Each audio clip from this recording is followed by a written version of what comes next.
So in the first lesson, I want to start from the basics and talk about different UGC types. So the first and most commonly used type of UGC is, of course, video reels. What we've seen all over social media on TikTok and Instagram mostly. And this type is also used very commonly in the ads on Facebook as well. We see a lot of this type of content, we consume a lot of it, and that is also the reason why it's so popular. And usually, what is expected from this type of content is to create a video that is between 15 to 60 seconds. That's usually the timeline that is requested most commonly. Of course, once again, it's going to depend on a brand, but this is usually what is used the most because what we want to achieve with this type of content is the high views, high engagement. So we need to keep our viewers entertained and we can go around in circles, talk about the product.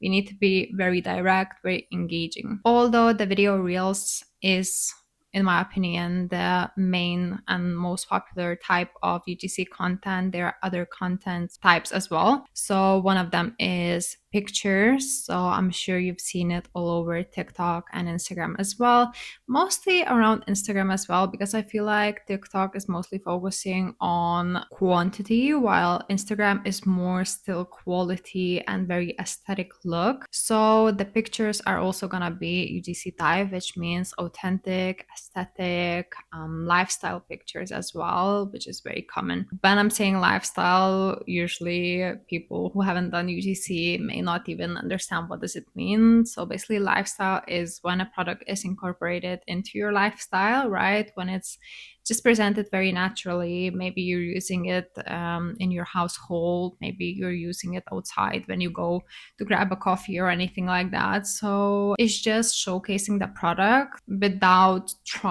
forcing to sell it. Your main aim by that picture is to showcase the product and how it could be used in a natural environment that we see on our day-to-day basis. A few examples could be, let's say I need to promote an SPF. So most likely I'm gonna take a few pictures at the beach, let's say with my little beach bag, with a towel, some sunglasses, right? The waves in the background, something like that. Once again, just showing the natural environment and where I would use that product. Besides the pictures and the videos, you may be asked to also do some pictures, videos for the stories for Instagram or TikTok as well, or Facebook as well, wherever the brand is the most active, of course. So you could expect to do some Q&As, let's say, or you could be expected to do some even graphic designing if this is something you're good at.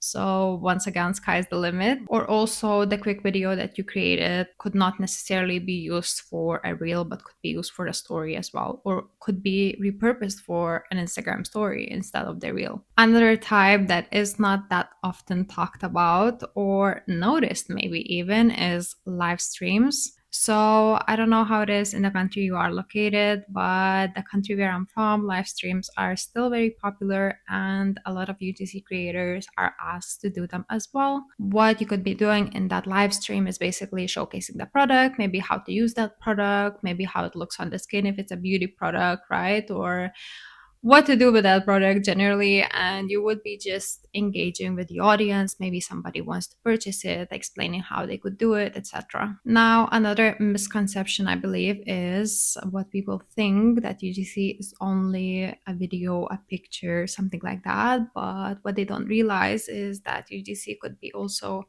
in a written format as well. So maybe you are very good at writing and maybe you want to do a blog, a UGC blog, talk about that product, right?